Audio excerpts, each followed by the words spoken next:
Los secretos de Fátima y la devoción al corazón inmaculado de María.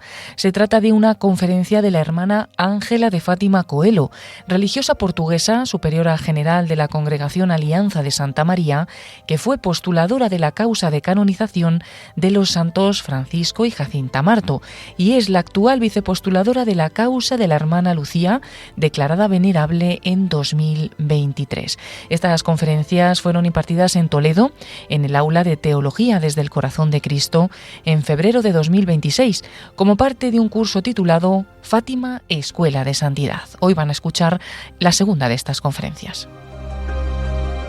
De la historia de un secreto al secreto de la historia, parece un título un poco pomposo, se dice en Portugal, pero la cosa es que me parece también importante estudiar la historia de este secreto hasta ser publicado, porque si hay un elemento que atrayó tanto la atención de la gente fue justo el secreto de Fátima, ¿verdad que sí?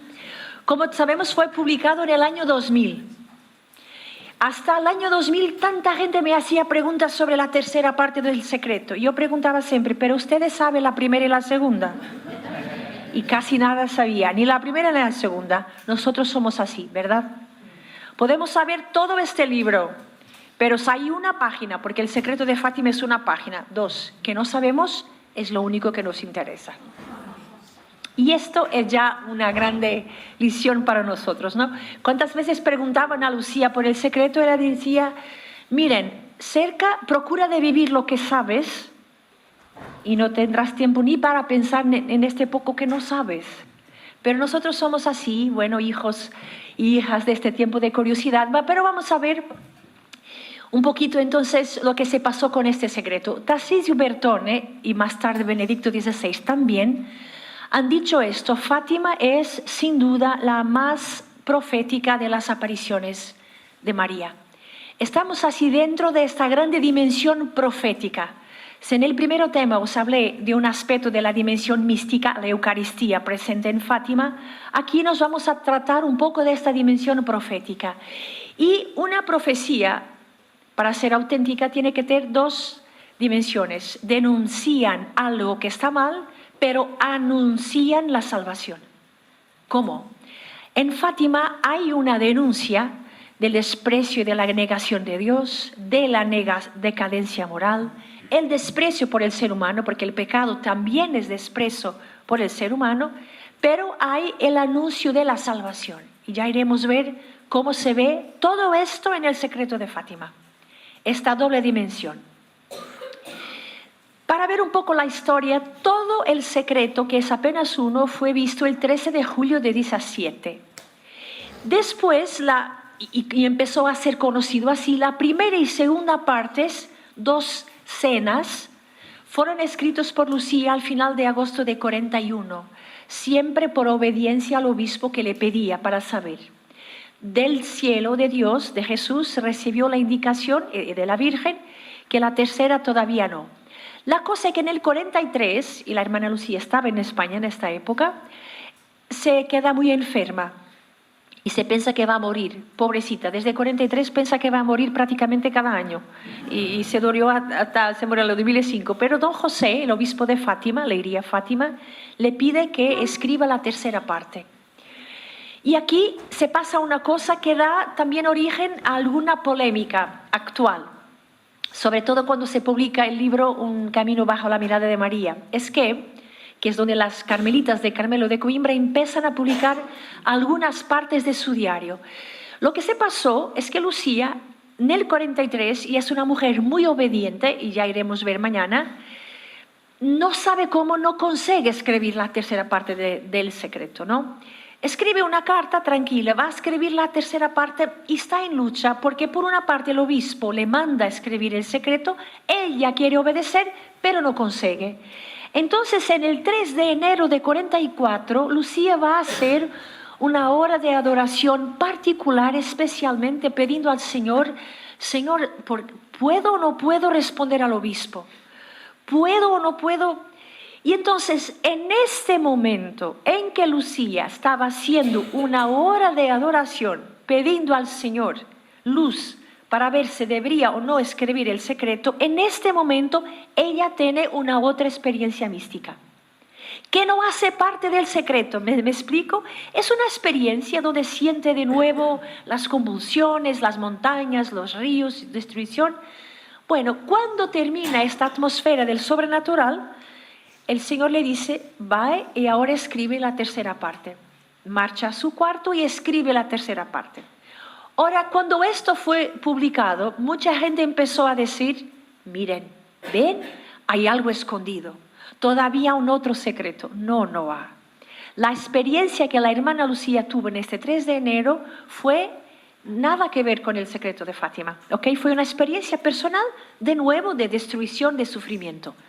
Bueno, escribe la tercera parte del secreto y mete en el sobrescrito que podría ser abierto por el Papa cuando el Papa quisiera, después del 1960.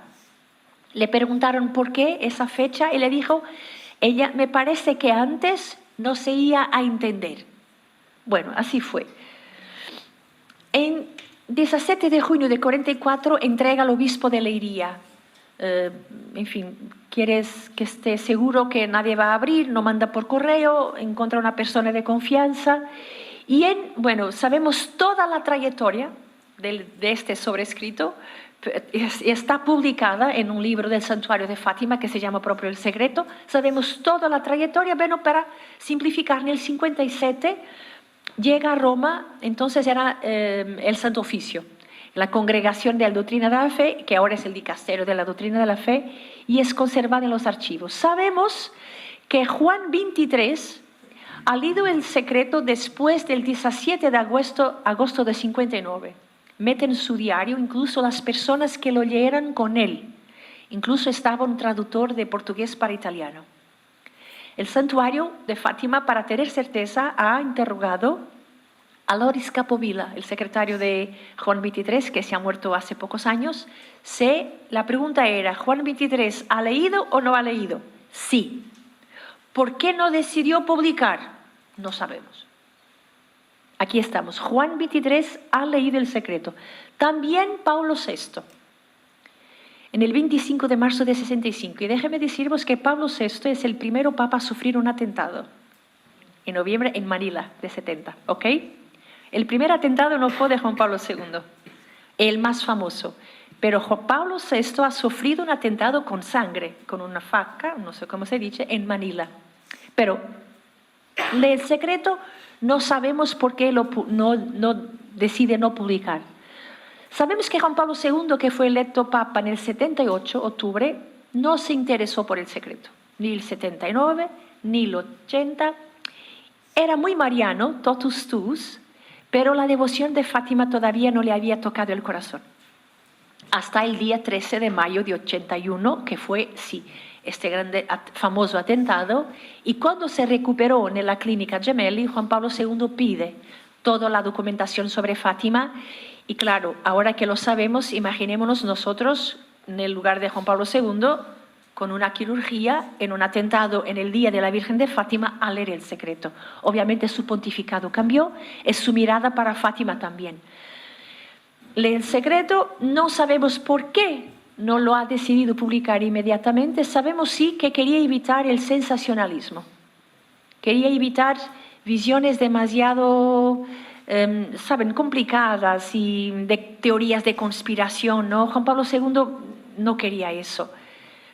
Anunció el 13 de mayo de 2000 en Fátima que iba a publicar el secreto. Confió a Ángelo Sodano una pequeña presentación ya en ese día, pero a Cardinal Ratzinger preparó un comentario teológico que es una pieza teológica esencial para entender Fátima, magnífica, y aquí está también como apéndice en las memorias de la hermana Lucía. La estructura es triplis. Tenemos la visión del infierno en la primera parte, la devoción al corazón inmaculado de María y la importancia del corazón inmaculado de María en la historia mundial, en el tiempo y en la escatología. Y tenemos como tercera parte el sufrimiento de la Iglesia. Simplifiquemos, ¿vale? Primera parte del secreto, el infierno, el para allá del tiempo, la escatología. Segunda parte, el sufrimiento del mundo, tercera parte, el sufrimiento de la Iglesia. Y en el corazón del secreto está el corazón inmaculado de María. Pase la redundancia, ¿ok? Pero el corazón de María en su papel en la macrohistoria.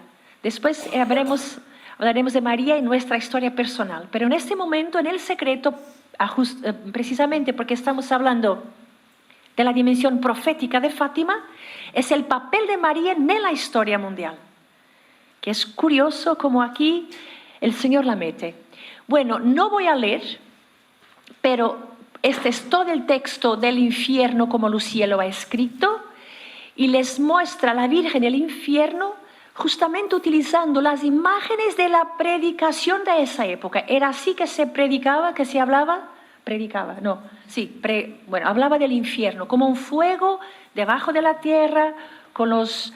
O sea, no es que se procura hacer una película sobre el infierno, que no sabemos a la fin cómo es, sabemos que es un estado, pero que existe. Bueno, la Virgen va describiendo el infierno, después del infierno pasa para la segunda parte, y es aquí sí, voy a leer un poco, que la Virgen dice con bondad y tristeza: ¿habéis visto el infierno? ¿A dónde van las almas de los pobres pecadores? Nunca la Virgen trata a los pecadores de otra forma, sino pobres pecadores, justamente como una madre. Pobres pecadores. A mí me encanta este lenguaje de María, pobres pecadores. Para salvarlas, Dios quiere establecer en el mundo la devoción a mi corazón inmaculado. Es Dios quien quiere, no es la Virgen. Dios quiere, para salvarlas, estamos hablando de historia de salvación. Para salvarlas, Dios quiere establecer en el mundo la devoción a mi corazón inmaculado. Si hacéis lo que yo os digo, aquí empieza el tema de la libertad, si hacéis lo que yo os digo, se salvarán muchas almas y tendrán paz. De un modo muy simplificado, se salvarán muchas almas, el tema de la escatología, y tendrán paz. Segunda y tercera parte del secreto. Miren cómo el Señor mete en el corazón de esto el corazón de María. ¿Y qué cosa hace María? Si hacemos lo que ella nos dice, se salvarán muchas almas y tendremos paz.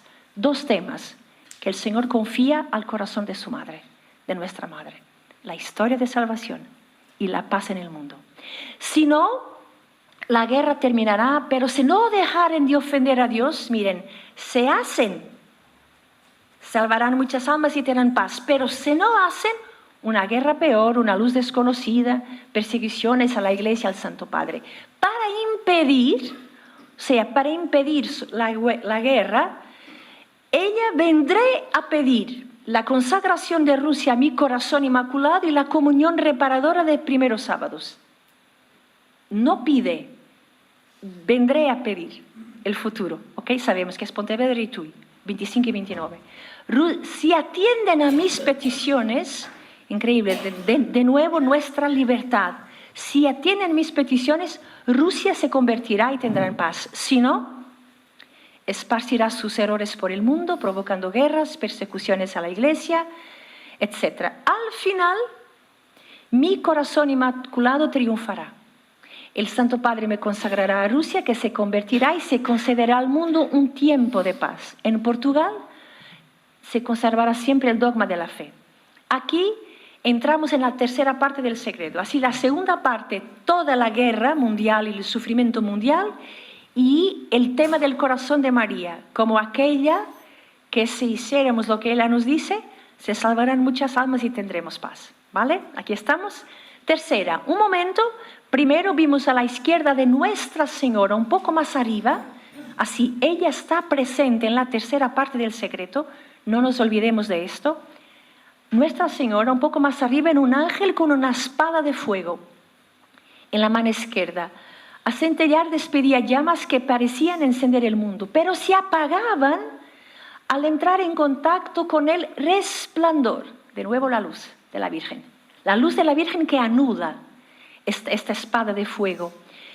El ángel, apuntando con la mano derecha hacia la tierra, dijo con voz fuerte: penitencia, penitencia, penitencia. Después, en una luz inmensa que es Dios, algo parecido a lo que se ve las personas en un espejo cuando pasan por delante un obispo vestido de blanco.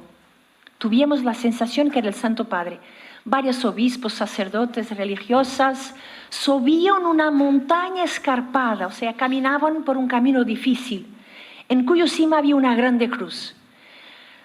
El Santo Padre, antes de llegar, atravesó una gran ciudad medio en ruinas. Muy interesante esto. Y medio tembloroso, con paso vacilante, abatido por el dolor y pena, rezaba por las almas de los cadáveres que encontraba por el camino. Al llegar a la cima de montaña, de rodillas en la cruz, fue asesinado por un grupo de soldados con tiros y flechas, y así murieron uno tras otro obispos, sacerdotes, en fin, los mártires. Bajo los dos brazos de la cruz había dos ángeles, cada uno con una regadera de cristal en la mano, que recogían la sangre de los mártires y con ella regaban las almas que se acercaban de Dios.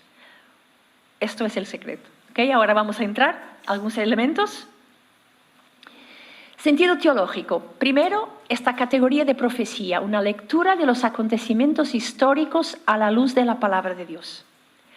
Ratzinger dice que no es que se muestra un film con un final que se conoce, va a ser así, no.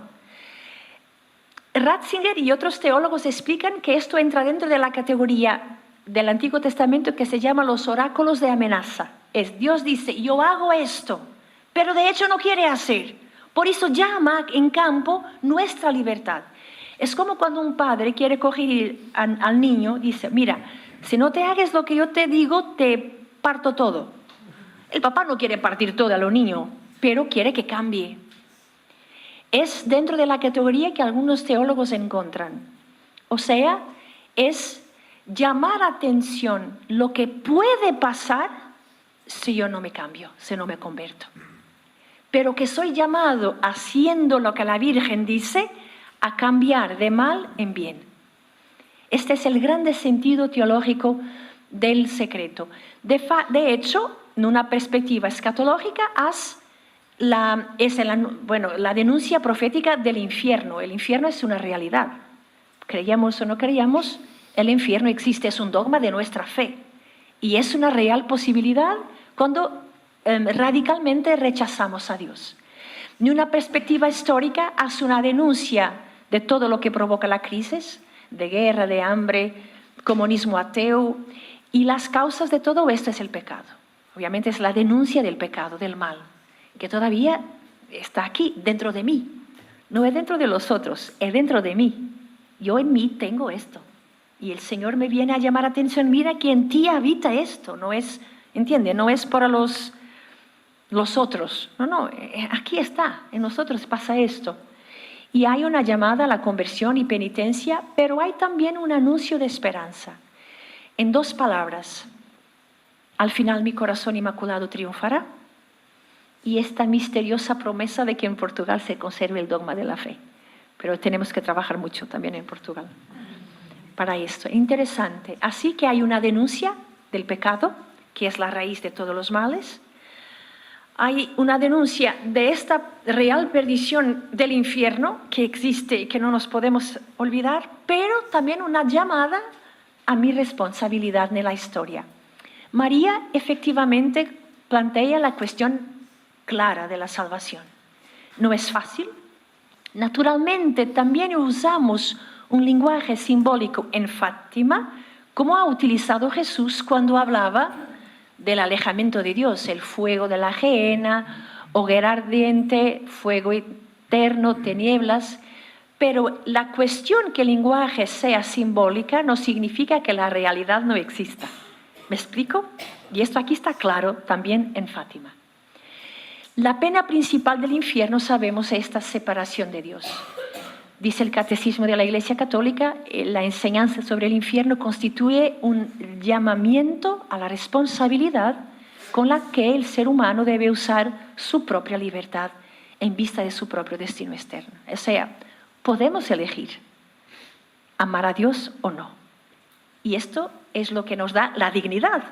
Porque si yo fuera, a ver si me comprenden, condenada a elegir a Dios, ¿dónde estaba mi libertad? ¿Me explico? la existencia del infierno también, entre otras cosas, incluso teológicamente, salva mi libertad. Porque si no yo tenía que ir al cielo, quisiera o no quisiera. ¿Qué amor es esto? Me explico. Es difícil de entender. Sabemos, sigue siendo un misterio oscuro, pero si es amor, yo tengo que elegir a Dios o rechazarlo. Si no tengo la posibilidad de rechazarlo, como tengo la posibilidad de amor. No sé si me explico, pero algunos, en fin. Pongo este cuadro. ¿Saben quién pintó este cuadro? Salvador Dalí. Se llama El infierno según las apariciones de Fátima. ¿Por qué digo esto? Porque mucha gente dice que Fátima es solo para gente, ¿sabe?, muy pobrecita, que no sabe nada de nada. No, es también para artistas. Puedo gustar o no gustar de su arte, pero Salvador Dalí es un importante de la historia del arte. Se ve que es la Virgen de Fátima porque se ve esa figura luminosa azul que ven ahí. Sí, es la Virgen de Fátima. Así que incluso Dalí miró un poco al infierno, segundo Fátima. Me encanta este cuadro, que es un cuadro increíble, su visión del infierno. La segunda parte, el discurso un poco más histórico, político. La acción de Eleftheria Russia es sobre todo por la filosofía de Hegel, que tiene subyacente el ateísmo. No es tanto la cuestión económica y política, porque no hay sistemas políticos perfectos, ¿ok? No vale la pena también demonizar. Aquí lo que no es para demonizar. La cosa es el ateísmo y la persecución religiosa. Lucía fue muy clara. Aquí también tiene esta fuerza de todos los poderes políticos que impiden al pueblo de vivir la fe. Esta es la cuestión. Cuando un pueblo no puede vivir su fe, aquí sí, el corazón de la Virgen se preocupa. Cuando un grupo no puede vivir su fe, y el comunismo ateo, como sabemos, no es que impedía, es que mataba. Y por eso se preocupa la Virgen también. Para impedir todos estos males, Nuestra Señora quiere establecer en el mundo la devoción al corazón inmaculado de María. Con la consagración, con los primeros sábados y también con el rosario. Así que, dice Jacinta, es muy interesante. Dios, dile, dice Jacinta a Lucía, a todos que Dios nos concede las gracias por medio del corazón inmaculado de María. Que ellas pidan a ella, que el corazón de Jesús quiere que a su lado se venere el inmaculado corazón de María. Así que aquí el corazón de María, en estas apariciones, emerge como aquella que por designio de Dios tiene un papel importante, especial, en la historia de salvación y en la paz del mundo. La tercera parte también me parece muy interesante y debo decir, mis hermanos, que mirando a todos los papas de nuestro tiempo, lo que me parece más presente, obviamente, bueno, Juan Pablo II se identifica con aquel hombre, es verdad, pero el sentido de iglesia que emerge aquí me parece mucho la eclesiología de Papa Francisco. Muchísimo. ¿Por qué? Porque vamos a ver, un ángel con una espada de fuego y una mujer que impide, pero vamos a solo una cosa aquí, perdón. El Papa Cardenal Ratzinger, cuando comenta esta espada de fuego que tenta tocar la tierra, dice esta frase increíble: la posibilidad de que el mundo termine reducido a cenizas en un mar de llamas, hoy en día ya no parece en absoluto una pura fantasía. El propio hombre ha preparado con sus inventos la espada de fuego. Dice en el comentario. Quiero subrayar una cosa. El Papa dice, o Cardenal Ratzinger, el hombre es preparado, no tanto el tema del castigo. Esto me encanta. Y concordo, bueno, ¿quién soy yo para concordar con Ratzinger? Pero entienden el sentido. El Papa o el cardenal en esta época quiere subrayar esto. Nosotros preparamos nuestra destrucción porque Dios no quiere nuestra destrucción. Somos nosotros que la preparamos. No es Dios que mete en el ángel, en esta visión simbólica, la espada, es el hombre. Y esto por eso lo meto aquí, porque somos responsables y tenemos que comprender. Pero ahí está la Virgen que con su mano, con su brillo, anula estas llamas. Hablando en la iglesia vemos, miren, una ciudad en ruinas. el Papa y la Iglesia que camina, una montaña difícil, la cruz y la sangre del Papa y de los mártires. Vamos a meditar un poco en estos elementos, ¿vale?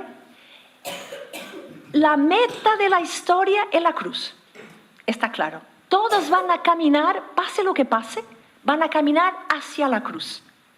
La meta, el núcleo del secreto, en mi opinión, es esta cruz, de la tercera parte. Aquí está, Cristo, la meta de la historia y la fuerza para el camino, porque la sangre de los mártires que se recoge debajo de los brazos de la cruz he ofrecido a los que continúan a caminar. La sangre de los mártires. Aquí está una teología del martirio perfecta. Porque aunque los mártires van a morir en la montaña, su sangre es recogida en unión con Cristo. Esto es en un preciosismo teológico increíble, porque el mártir no es lo que muere de forma violenta. No. Un mártir es el que muere como Cristo, dando la vida por la verdad y, si posible, perdonando a quien lo mata. Si posible, o sea, cuando hacemos un proceso en la causa de los santos, de los mártires, buscamos siempre por qué motivos dan la vida, porque tiene que ser por la verdad, por su fe, y intentamos siempre buscar se perdona al agresor, porque se perdona al agresor, entonces murió como Cristo, que muere por la verdad, porque Jesús fue a la cruz porque era hijo de Dios, ¿no? Por la verdad, esta es su verdad. Soy hijo de Dios, entonces te matamos. Y perdonando al agresor. Un mártir es aquel que muere por la verdad de la fe, nuestra fe en Cristo, y buscamos siempre el elemento de perdón. Saben que a mí, cuando tuve clases de teología del martirio en Roma, nuestro profesor contaba un caso de un mártir de la guerra civil española, de un sacerdote que iba a ser muerto, y antes de que el general, tenía un soldado, disparara el tiro, el sacerdote pidió permiso para hablar y llamó, el general se aproximó y el sacerdote le ofrece su reloj. Y dice, este reloj me ha dado mi madre en día de mi ordenación sacerdotal. Te lo ofrezco como señal que te perdono lo que vas a hacer. Se murió, obviamente es un mártir puro. Claro que Dios sabe hacer las cosas, lo general se convierte y es su principal testigo en su proceso de canonización. Pero tenemos los dos elementos, se muere porque es padre, sacerdote, y perdonando al agresor. Miren que aquí se ve esto, cuando se ve la sangre de los mártires, que es recogido bajo los brazos de Cristo, teología de martirio. Pero tenemos una peregrinación de gente, de todos los tipos y clases. ¿Quién va adelante? ¿Quién es el primer elemento de este peregrinaje? El obispo vestido de blanco, que es el Papa. Mis queridos hermanos, tiras el Papa de este grupo y puede ser cualquier cristiano, ¿verdad que sí? No necesita de ser católico. ¿Cómo sabemos que es católico? Porque está el Papa. Me explico. El amor al Papa tiene que ser sin por qué, como dice el poema. Hoy se llama León, ¿verdad que sí? Lo amamos. Ayer se llamaba Francisco, lo amábamos. Anteayer se llamaba Benedicto, lo amábamos. Me explico. Por eso Fátima, en su eclesiología, tiene el amor al Papa. Sea lo que sea. Los niños amaban el Papa, no sabían el nombre.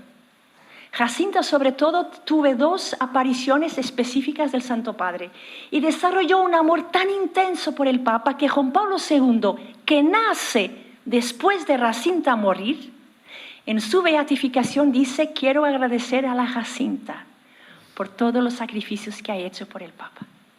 ¡Qué increíble! Y Papa Benedicto agradece a los 3, porque los 3 desarrollaron por este secreto un amor muy grande al Papa. Yo creo que nosotros necesitamos, por eso Fátima es una escuela de fe, dice Benedicto, de crecer en este sentido de amor al Papa. O sea, puedo gustar más o menos, me explico, hay estilos y estilos, claro, pero en el momento que se transforma en Pedro, es mi Papa. Mi unión tiene que ser total. Miren, ¿cuál es nuestro primero Papa? Pedro. ¿Y cómo se llamaba Pedro? Simón. ¿Quién era Simón? Un pescador. Un poco orgulloso, ¿verdad que sí? Un poco lleno de... Pero en el día que ficó Pedro, Dios no le cambió el estilo, continuó a hacer lo mismo. Pero en el momento que es Pedro, es Pedro. Después llegó uno llamado Karol Wojtyła. ¡Wow! Bello, hermoso, sonría, le encantaba la poesía y hacer esquí y nadar, ¿verdad que sí? Cuando se quedó Juan Pablo II, Dios no le cambió el estilo. ¿Ok? Y fue papa. Se siguió, pobrecito, un hombre llamado Ratzinger, que no quería saber de una piscina o de esquí para nada, quería saber de Mozart. ¿Verdad que sí? No le encantaba el teatro, le encantaba estudiar en la biblioteca. Era más tímido, pero en el momento que se torna Benedicto XVI, lo amamos. ¿Y cuánta gente encontré que no lo amaba? Me explico. Pero es papa,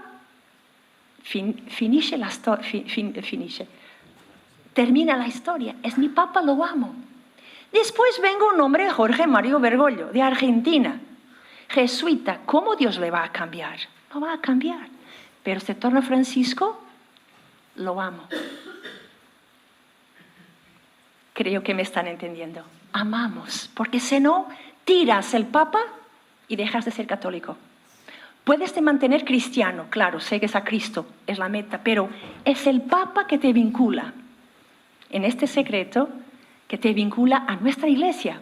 Hoy se llama León, un papa americano pero que vivió en Perú, dominicano pero que fue obispo, es un hombre de puentes, más tímido. Ahora dicen, no, lo otro hablaba y este no habla, pobrecito, ya poco tiempo de papa y ya lo están. Me parece que tenemos que crecer también en el sentido sobrenatural de la figura del papa, ¿vale? ¿Ok? O sea, una cosa es el estilo, claro, sí, uno más. Gracias a Dios tenemos papas para todos los estilos. Pero cuando es papa, lo amamos. Hoy se llama León, ¿ok? Rezamos por él, no hablamos mal de él, sobre todo en público. A mí me parece poca fe cuando hablamos mal de un papa. Y ya estoy escuchando. Le digo, Jesús mío, piedad. Porque en el credo en la iglesia, hace parte de nuestra fe. Bueno, creo que ya me expliqué bien. Con este amor al papa, ¿y dónde va este grupo de gente? En las ruinas de la ciudad. Me encanta esto. Es la eclesiología de Papa Francisco. Andar a la gente que está herida. Porque los heridos de nuestros tiempos solitos no se pueden curar. No podemos abandonar los heridos con sus heridas porque no saben cómo hacer. Obviamente estamos hablando de heridas morales, de valores, los valores de nuestro tiempo. Me explico, claro, también de las ruinas físicas de la ciudad, pero Papa Benedicto va a explicar qué es la ruina de nuestra civilización. ¿Y qué dice la Virgen aquí? No podemos abandonar. Y miren, tengo gente en los medios de comunicación social, ¿esto aquí qué es? Es decir, amar a nuestra gente, salir a encuentro de ellos, cada uno con su vocación, cada uno con su ministerio, no alejarse, como si fuéramos nosotros los puros que no podemos tocar las heridas. Esto no es Jesucristo, pido perdón. Y no me quiero entusiasmar, pero esta parte siempre me entusiasma mucho.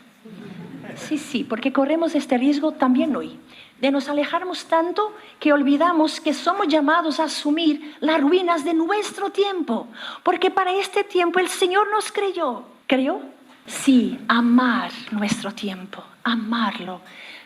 Y si es confuso y caótico, pues amarlo precisamente por eso, porque es confuso y caótico. Y el Señor Jesús nos envía con nuestro amor a traer un poco de cura, de sanación a estas heridas. Yo amo ver esta iglesia que va por medio de las ruinas. No para se quedar ahí, para conducir a Cristo, como obvio. Después este Papa va a morir, bueno, en fin.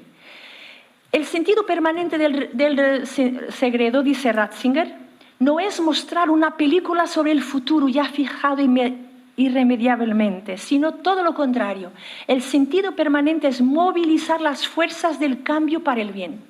En realidad, dice Ratzinger sobre el secreto, toda visión ocurre solo para llamar a la libertad y orientarla en un sentido positivo. De este modo se subraya la importancia de la libertad humana. Increíble. El secreto de Fátima habla de mi libertad y por tanto de mi responsabilidad. La Virgen no quiso revelar el secreto para asustar a los niños, pero para interpelar a la solidaridad y al compromiso. Los pastorcitos, después del secreto, no eran niños traumatizados. Todo el contrario, estaban libres del egocentrismo propio de su edad. Vivían con un agudo sentido de la existencia. Por eso, para interpretar el secreto, este doble camino que la Virgen nos apunta, casi como fuera el Deuteronomio.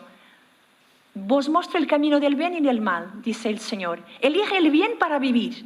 La Virgen dice, si hacéis lo que os digo, se salvarán muchas almas y tendrán paz. Es justamente presentar delante de nosotros estos dos caminos, este tema de la elección. De nuevo, es la liturgia de ayer, con las tentaciones de Dios. Al hacer pública la tercera parte del secreto de Fátima, Juan Pablo puso fin a una parte de la historia, marcado por muchas decisiones horribles de poder y iniquidad, pero también imbuido por el amor misericordioso de Dios y de la Virgen. Y nos quiere mostrar, esto está también en el comentario del secreto, ya por Bertone, más que me parece es el núcleo del secreto de Fátima, que los dos pilares sobre los cuales se construye la historia es la acción de Dios, Señor de la historia, y la corresponsabilidad del ser humano en el ejercicio dramático y fecundo de su libertad. Esto para mí es la mejor síntesis del secreto de Fátima. Es que la historia se construye Dios y nosotros. La gracia en mi respuesta. Claro que Él siempre nos precede y siempre nos espera. Claro que el primer paso es siempre suyo, pero en la antropología católica es esto. Yo tengo un papel. Yo soy llamado a asumir mi responsabilidad. Y Fátima me habla de mi responsabilidad en la salvación y en la paz. Siempre en la mano del corazón inmaculado de María. Pero es una cosa tremenda, Fátima. Es una cosa seria, porque hablamos de la salvación y de la paz. Ya escuchamos un poco el papel del corazón de María en la historia mundial. Vamos ahora a ver en la historia personal y también haciendo referencia siempre con Ratzinger. El grande maestro de estos temas ha sido para mí Cardenal Ratzinger en la tercera parte del secreto. Hablamos del tema de María en Fátima, que es también un eje teológico, la Mariología. Y empezamos con esta expresión, tenemos una madre, que es una expresión que Papa Francisco utilizó varias veces en Fátima. Tenemos una madre. Pero él quiere esclarecer qué tipo de devoción a María. Una santa inalcanzable que tiene tantos dones que no la llegamos, o una maestra de vida espiritual. O por otra parte, la primera discípula de Cristo que me puede enseñar a ser discípulo, o una santiña a quien recogemos para conseguir gracias a poco costo. Esta era la grande interpelación de Francisco. ¿Cómo responde la Virgen? Pues en Fátima, interesante, dejen hablar de esto, es cuando Lucía en la primera aparición preguntó a la Virgen de dónde era, quién era, ella no dijo quién era. Dice así, quiero que vengas aquí durante 6 meses, en lo 13 de cada mes. Al final os diré quién soy y lo que quiero. O sea, pide el encuentro y después se da a conocer. O sea, pide la inteligencia del corazón, que es una expresión que a mí me encanta. Saben que nosotros muchas veces queremos conocer para después decidir si hacemos o no hacemos. ¿No es así, verdad? Con Dios muchas veces es el contrario. Nos pide que aceptemos y después no nos explica la importancia. ¿Sí? Se ve aquí algunos consagrados y consagradas, ¿no? ¿Ustedes conocían el sentido de vuestra vocación al principio? Mira, sabemos y bueno, nos confiamos y despacito. Saben que yo hacía muchas preguntas a mi superiora cuando yo era joven en discernimiento. Tantas preguntas, Jesús mío. La pobre un día dice, mira Ángela, en matemática es así. A más B igual a C. Con Dios muchas veces el contrario. Tienes que aceptar el C y después él te explica el A y el B. Bueno, aquí me quedé. La Virgen aquí es lo mismo. Viene aquí, después te diré quién soy. Si ustedes quieren entender toda la importancia del rosario para empezar a rezar, ni entenderán ni rezarán. La cosa es, la Virgen lo pide, voy a rezar. Después el Señor le explicará. Si quieren entender toda la importancia de los primeros sábados para empezar a hacerlos, no vale la pena. Piden que nos encontremos con ella y después ella va a decir quién es. Tan interesante porque les pide sí que rece el rosario todos los días, empiezan a rezar bien. En junio les pide lo mismo, julio, agosto, septiembre, en octubre cuando vaya a decir soy la señora del rosario, ya entienden porque estaban rezando. Entienden la dinámica de Dios. Es a veces un poquito distinta de la nuestra. Bueno, siendo Fátima una revelación privada, se subraya también la presencia y acción de la Madre de Jesús en la vida de la Iglesia y en la historia de la humanidad. Ya hablé en la primera parte, pero también en mi historia personal, como mi madre espiritual. Y en Fátima se habla mucho de esto. María, yo elegí 3 textos, en fin, para hablar, porque hay una triple dimensión donde se habla de la Virgen, como el corazón inmaculado de María, como la Señora del Rosario y como la mujer más brillante que el sol. Son las 3 formas como Lucía describe a la Virgen, porque a la Virgen así se habló con ella, ¿no?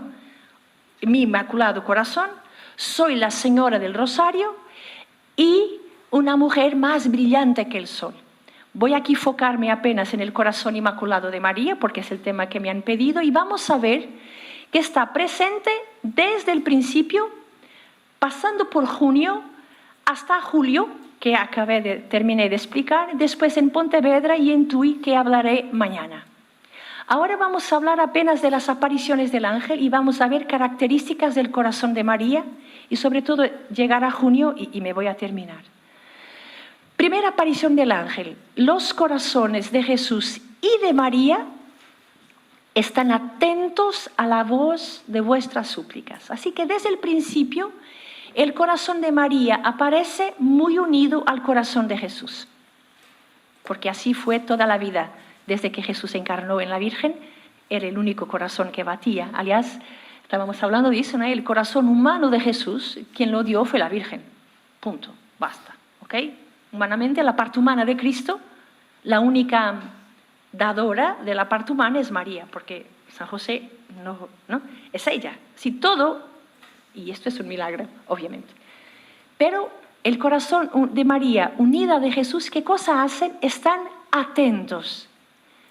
No es apenas escuchan, estar atentos, están pendientes, nos miran. Esta cercanía del corazón de Jesús y de María necesitamos creerla. Aunque no respondan como le pedimos, eso es otra cosa. Pero no hay una súplica del corazón humano que no resuene en el corazón de Jesús y el corazón de María. En la segunda aparición ya hablábamos. Los niños estaban jugando, era verano. Y no nos olvidemos que en esta época Jacinta tenía 6 años, Francisco ya tenía 8 y Lucía tenía 9. Estamos hablando de niños de 6, 8 y 9 años. Estaban jugando, pero el ángel dice, ¿qué hacéis? Es propio una urgencia con su vocación. Rezad, rezad mucho. Los corazones de Jesús y de María, de nuevo la unión, tienen sobre vosotros designios y misericordia, tienen expectativas. Yo creo que algunas vocaciones llevan consigo por parte de Dios una urgencia. No es para todos, no creo. Creo mismo que algunos, Dios tiene mismo una expectativa especial, porque tienen un designio especial sobre algunos. No digo sobre todos, porque las vocaciones son distintas. Somos todos llamados a la salvación, al amor, pero parece que sobre algún de nosotros, y cualquier que sea el estado de vida, eso no es vinculado al sacerdocio, a la vida consagrada. No, cada uno de nosotros aquí presentes que escuchan, creo que hacemos parte de este grupo que Dios nos mira con esta urgencia. ¿Qué hacéis? Como si propio tuviésemos mucha responsabilidad. ¿Y qué responsabilidad es esta? Es estar conscientes de estos signos de misericordia que Dios tiene sobre nosotros y que nos quiere hacer instrumentos de esta misericordia para los demás. Esto es el tema. Ser instrumentos de este amor hasta las entrañas de misericordia, que significa dar a vida. Porque amor no es de palabras, es de vida. Dar a vida hasta las últimas consecuencias para sermos fieles a estos signos de misericordia. Creo que para algún de nosotros, quizás quien diera que fuera para todos, tenemos que tener conciencia. Y en la tercera aparición ya hablamos los méritos infinitos del corazón de Jesús y de María. Aquí encontramos como aquellos que rezan por nosotros, que piden, que interceden por nosotros. Sabemos que Jesús continúa a interceder por nosotros, es el grande intercesor delante del Padre, y la Virgen también es lo que hace. Pero la aparición muy conocida, donde se ve más el papel personal del corazón de María, es la aparición de junio. Sabemos que en la aparición de mayo, al final, la Virgen pregunta a los pastoritos: ¿os queréis ofrecer a Dios?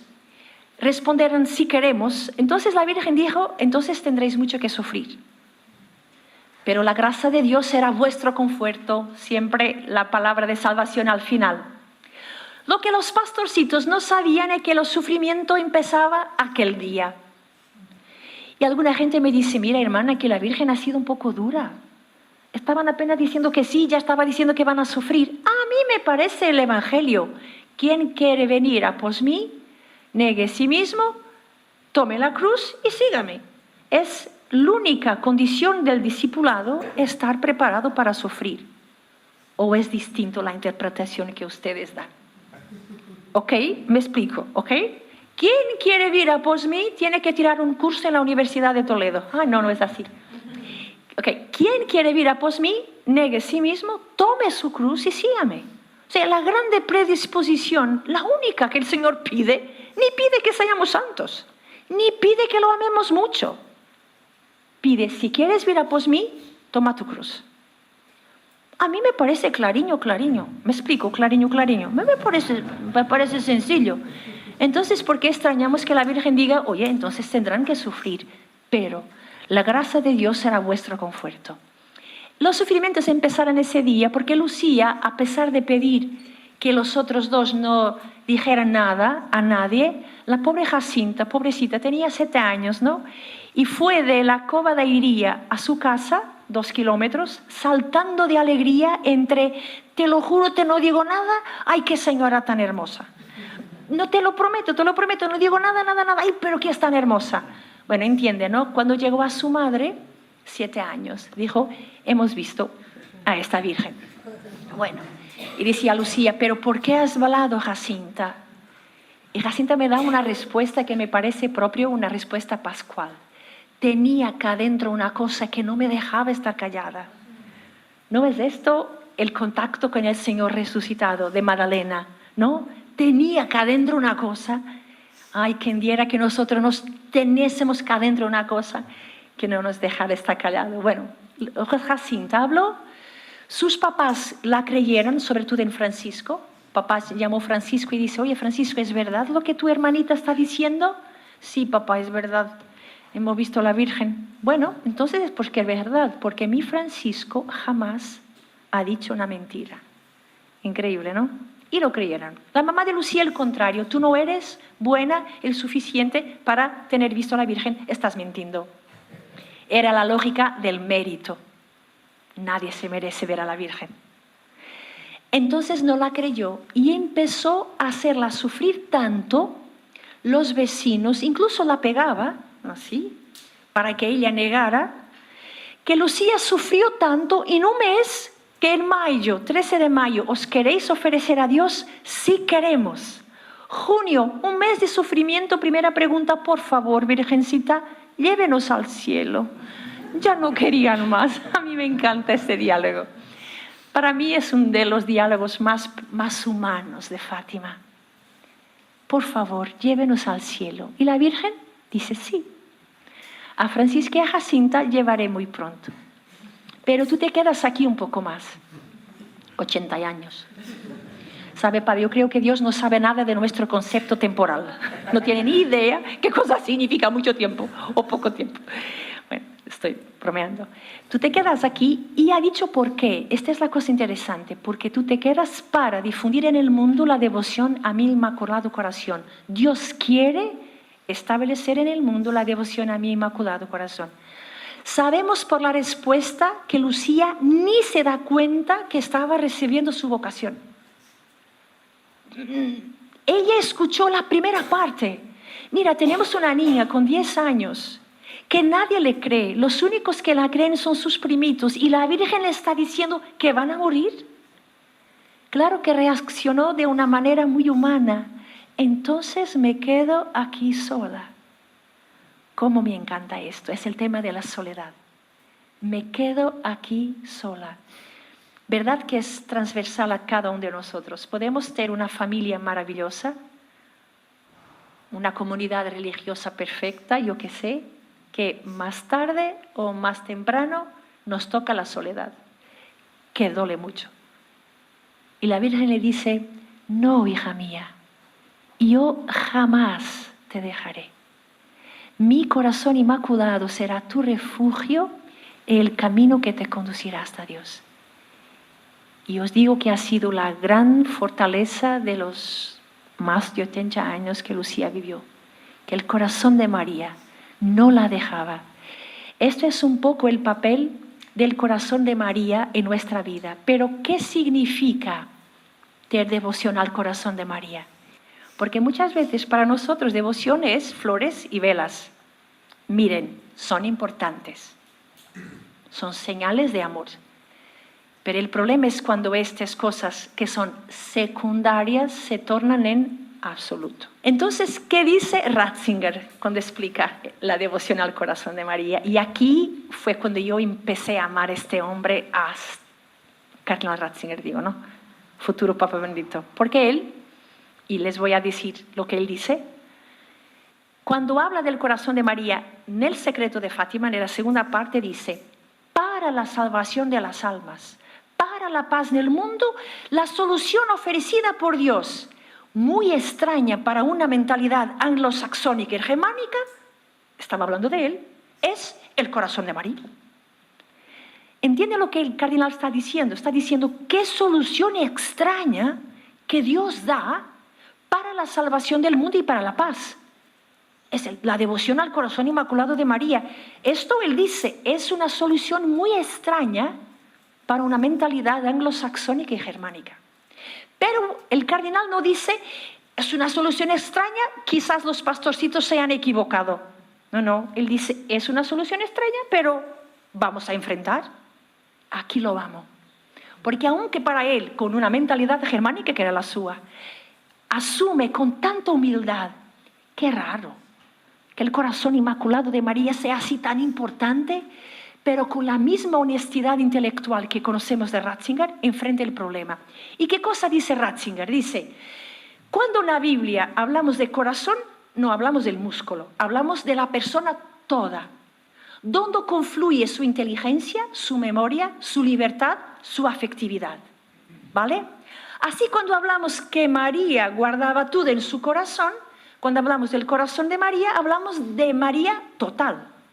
Cuando decimos que es inmaculada, curioso que no habla apenas del pecado original, dice, es una mujer que en todas sus dimensiones, intelectual, volitiva, libertad, afectividad, memoria, todo, llegó a una tal unidad interior que ve a Dios. ¿Y cuál es el centro de esta unidad? ¿Dónde confluye en María su libertad, su voluntad, su memoria, su afecto? ¿Cuál es el centro, el eje conformador de su existencia? Y Ratzinger dice, lo sabemos, es el su fiat. Hagas en mí, según la voluntad del Padre. Quiere decir que toda la memoria de María era orientada hacia la voluntad del Padre. Toda la libertad de María era orientada a la voluntad del Padre. Todo su afecto Era siempre orientado a la voluntad del Padre. Entonces, dice Ratzinger, para nosotros, la devoción al corazón inmaculado de María es pues un acercarse a esta actitud del corazón en el cual el fiat, hágase tu voluntad, se convierte en el centro animador de toda mi existencia. Parece poco, pero es una revolución en la vida. Tener devoción a María no es apenas llevar flores, es importante llevar flores. Está bien, María es una mujer, le encanta flores. Lleven flores porque a todas las mujeres les encantan las flores, ¿ok? Pero no es esencial. El esencial es imitarla, conformarme en esta actitud de corazón, donde el mi fiat, hágase Señor según tu voluntad, sea el centro conformador de toda mi existencia. Y esto es que lo es difícil. Incluso la memoria, miren el tema de la memoria, de nuestra memoria personal, nuestras experiencias de infancia, nuestra historia de pecado, nuestras ocasiones donde fuimos víctimas de cualquier cosa. ¿Cómo tenemos que purificar nuestra memoria? Incluso que mi memoria sea según la voluntad del Padre. El tema de nuestra libertad ferida por el pecado, miren, hoy las redes sociales, yo no sé cuántos de ustedes han hecho el propósito de no mirar más de 10 minutos las redes sociales y cuántos de ustedes han fallado en el día siguiente. Es muy difícil para nuestra gente. Bueno, quizás no ustedes porque son todos santos, se ve. Pero es un tema difícil. Cómo las redes sociales están cogiendo nuestra libertad.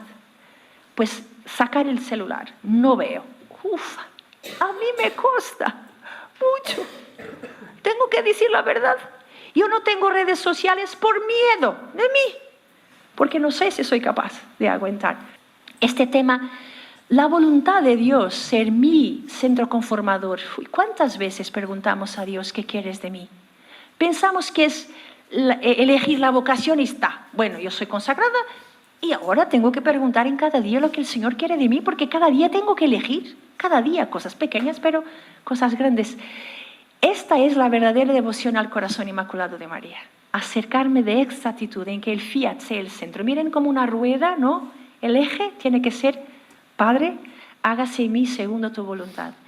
Hay una frase de Papa Francisco en una carta, en un tema que no lo sé, pero que a mí me encanta, que es una pequeña oración que enseñó. Jesús, lo que tú quieras, como tú quieras, cuando tú quieras. Prométeme apenas que estás conmigo en cada paso del camino. Qué sencillez. Lo que tú quieras, Jesús, como quieras, cuando quieras. Finaliza así en Radio María una conferencia sobre el mensaje de Fátima pronunciada por la hermana Ángela de Fátima Coelho, una conferencia que fue impartida en Toledo en el Aula de Teología desde el Corazón de Cristo en febrero de 2026 como parte de un curso titulado Fátima, Escuela de Santidad.